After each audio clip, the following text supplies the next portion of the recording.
Hola queridos amigos, muy feliz sábado para cada uno de ustedes. Es una alegría poder contar con su presencia en esta ocasión. Gracias por estar del otro lado, por acompañarnos, por compartir los materiales que estamos haciendo. Son días de mucho trajín, pero lo estamos haciendo con mucho gusto, con mucha alegría. Y gracias por acompañarnos hasta el momento.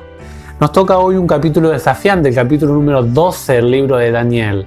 Estamos culminando la serie profética de este hombre, un hombre amado por el cielo, un hombre que era un hombre de oración, un hombre de firmes principios y sobre todo un hombre que conocía a su Dios y estaba en constante comunión con él.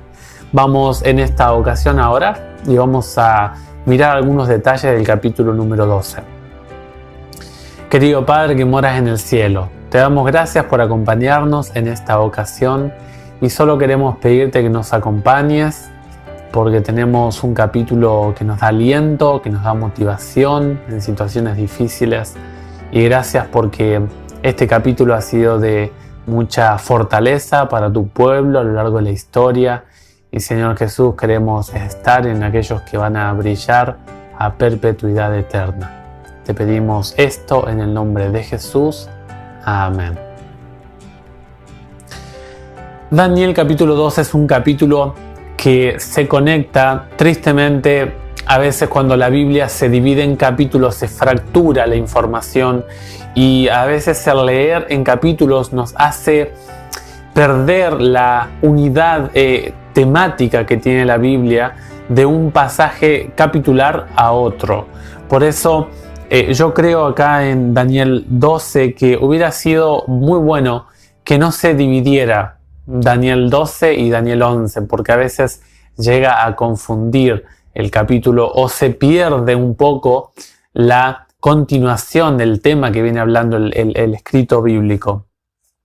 ¿Por qué decimos esto? Porque nosotros debemos recapitular un poquito en Daniel 11 para entender un poco lo que se viene hablando en Daniel 12. Ustedes pueden ver el video de ayer. Nosotros hablamos ayer de el levantamiento en el tiempo del fin del rey del norte, un sistema que va a tratar de establecer un falso sistema de adoración que hoy lo vamos a ver, lo que se llama la abominación asoladora o desoladora que habló el Señor Jesús, que se cumplió tanto en la época de Jerusalén con el Imperio Romano, pero nuevamente se instaló en la Edad Media y ese poder, dice la Biblia, que va a levantarse luego de ser atacado por el rey del sur, que como vimos ayer es todo el cúmulo de naciones, de ideologías que están basadas en el ateísmo, en el racionalismo, en el humanismo y que están lejos de tener a la Biblia como la autoridad máxima sobre todo el tema de la fe, sino que está en contra de todo lo que se llama Dios, todo lo que se hace referencia a Dios, y es un sistema que finalmente dice la Biblia que el rey del norte prosperará y le va a ir muy bien hasta que escucha las palabras del oriente. Daniel no dice qué son esas palabras del oriente, pero Juan en el Apocalipsis sí lo dice. Y nosotros debemos comprender que Daniel encuentra una explicación en Apocalipsis. O sea, Apocalipsis amplía lo que Daniel dice y lo explica de una manera más concreta y más específica. Específicamente este tema de las palabras del oriente vamos a verlo en Apocalipsis 7, 1 al 3. Habla del sello de Dios, habla del pueblo que se mantiene fiel a la ley de Dios. Es decir, que vienen palabras que asustan al rey del norte, al sistema de la Roma papal. Hay tres elementos que queremos ver de este capítulo tan solo. El primer elemento es Miguel. Miguel es protagonista en este capítulo de Daniel, capítulo 12. Primeramente se lo nombra en Daniel 10:13 de manera específica, pero también Miguel se hizo presente en el capítulo 3, en el capítulo 6 de Daniel.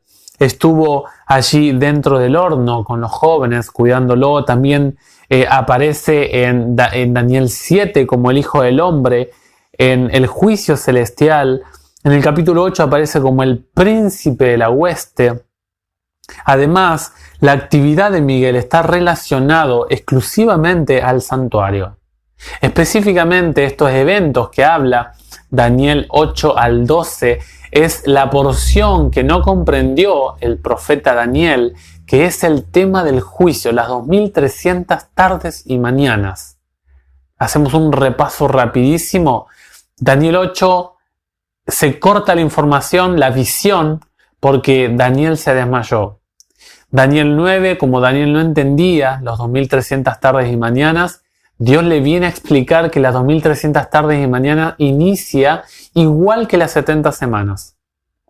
En el capítulo 10, Dios le muestra por medio del ángel Gabriel que había problemas en Jerusalén, que había oposición, que el príncipe de Persia estaba atacando la mente del rey de Persia para que no deje trabajar tranquilo a su pueblo.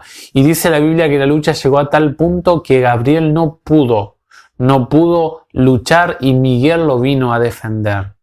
Y ahí el ángel fue enviado para hablarle a Daniel y explicarle la situación.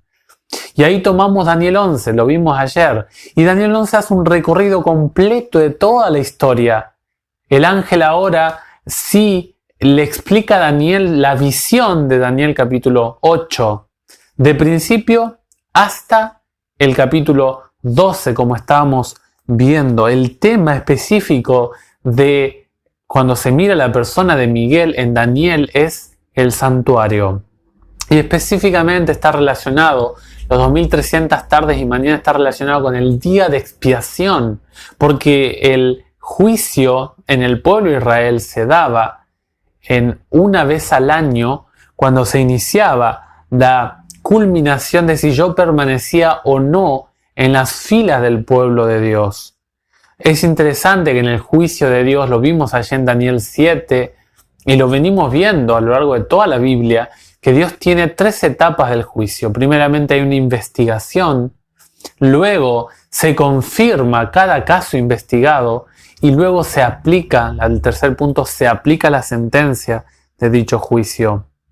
Es interesante que esto del juicio se habla en Daniel 12 cuando dice: en aquel tiempo Miguel se levantará. Esta palabra, amad, es cuando alguien empieza a tomar un gobierno, empieza a desarrollar su reino, toma su reino, lo tiene en su mano y le pertenece ahora a él. Va a conquistar, va a buscar lo que le pertenece. Jesús, en el cielo, en el juicio celestial, en Daniel 7, donde están todos los millares, en el cielo aparece el Hijo del Hombre ante el anciano de días y un río de fuego se vierte en el asiento del anciano. Allí Jesús recibe a los que van a ser súbditos suyos. Y luego Cristo en el capítulo 12 se levanta para ir a buscar a su pueblo. Otro elemento, el segundo elemento de Daniel 12 es el aspecto de la resurrección. En este capítulo se ve a Dios haciendo una revolución en cuanto al concepto de la muerte y de la vida. En Daniel 3 y 6 Dios libera a sus hijos fieles. La palabra libra o librará. Esta parte histórica nos prepara, o sea, lo que pasó en el capítulo 3 y 6 nos prepara para lo que va a ser el alcance a nivel mundial de la restauración y la liberación del pueblo de Dios. Aquí por primera vez en Daniel 12 se menciona una doble resurrección que tienen finales distintos. En otros pasajes como en Job, en Isaías, en algunos aspectos de los Salmos, se ve la resurrección, pero no se había hablado de manera específica que un grupo iba a ser aquellos que mueren en la fe del tercer ángel, como Mateo 26, 64 y Apocalipsis 14, 13, y también aquellos que van a crucificar y los que crucificaron al Señor Jesús en Apocalipsis 1, 7. Dios revierte acá la consecuencia del pecado. Acá el libro de Daniel nos da una elevada esperanza. Hay una clara reversión de los eventos. Un profeta que comenzó prisionero de Babilonia ahora termina liberado por Miguel en el tiempo cuando él vuelva a la vida. Tanto cuando Daniel vuelva a la vida, resucitado por Cristo Jesús, así también sus escritos nos hablan hoy en día y nos siguen enseñando. Habrá un día glorioso para el final del conflicto entre el bien y el mal. El último punto que queremos tocar de Daniel capítulo 12 son los períodos proféticos. No podemos hablar en profundidad, imposible. Es tan amplio que no nos da el tiempo para hablar de los períodos proféticos que nos presenta Daniel 12. Primer periodo aparece en Daniel 7:25 y también Daniel 11:36. En Daniel capítulo 12 específicamente aparece los versículos 5 al 7, los años 538 hasta el año 1798. Se lo llama en otras partes de la Biblia 42 meses, como en Apocalipsis 11, o también se le llama tiempos y la mitad de un tiempo, como Daniel 7:25. Otro periodo tiene 30 días más, 1290 días. Este periodo aparece en Daniel capítulo 12, versículo 11. Se muestra en este evento, se muestra en este momento histórico que se ataca el continuo y se instala la abominación asoladora. ¿Qué es el continuo? Nosotros hablamos de qué es el continuo. Nosotros dijimos que el continuo era un falso sistema de adoración que se instalaría tratando de atacar todas las funciones de Cristo en su santuario. Nosotros sabemos que el poder de Roma, los 1260 días, termina en el año 1798. Por lo tanto, si sabemos que allí culmina este poder que es el que destruye o ataca el continuo e instala la abominación asoladora, volvemos 1290 años atrás y nos lleva al año 508. ¿Qué es lo que pasó en el 508? Bueno, se ha llegado a la conclusión acá de la conversión de Clodoveo. Era el rey de los francos que se transformó o se convirtió a la fe católica, y su victoria sobre los godos condujeron a la supremacía de la Iglesia Católica en Occidente. Clodoveo ayudó a nivel político a la Iglesia y la Iglesia creció a nivel civil y también impulsó su base espiritual. Hay un autor, León Levillain, dice: la conversión de Clodoveo al catolicismo es un evento que marcó una época en la historia del mundo. Sus consecuencias van más allá de los límites del pequeño reino franco en el que los hijos de Childerico reinaron al final del siglo V y reverberan a lo largo de los siglos hasta llegar a nosotros.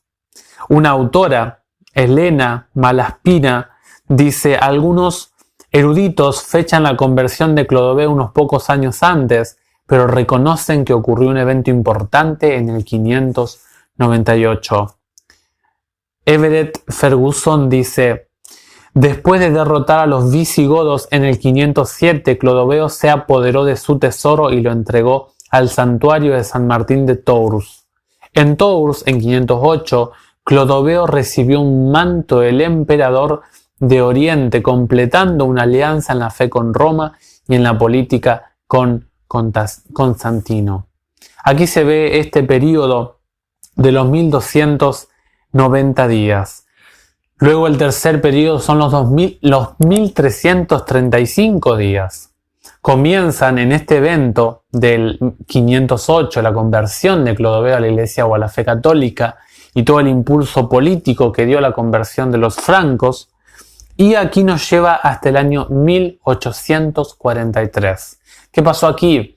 Este año, 1843, tiene que haberse levantado un movimiento que no era un movimiento interdenominacional, o sea, pluridenominacional, o sea, había una diversidad de iglesias allí que se levantaron predicando, anunciando. Dios jamás actúa de manera callada, silenciosa, cada evento de la verdad presente. En este momento se levantó el movimiento millerita y el mensaje que se dio en este momento fue el juicio de Dios de manera inminente. Todos los que mueren en este mensaje, dice Daniel 12:12, serán bienaventurados, serán bendecidos, serán felices. Y finalmente el último periodo de tiempo que habla Daniel 12 dice que Daniel iba a ir hasta el final de los días. Dice en el versículo 13, en cuanto a ti, ve hacia el fin. Tú descansarás y te levantarás para recibir tu suerte al fin de los días. Este fin de los días es cuando Cristo venga a la tierra con voz de arcángel, Miguel, ¿se acuerdan? Miguel el arcángel, con voz de trompeta descenderá del cielo y los muertos en Cristo resucitarán primero. Ojalá que nosotros podamos decir como el salmista, en tus manos están mis tiempos. Que Dios les bendiga ricamente.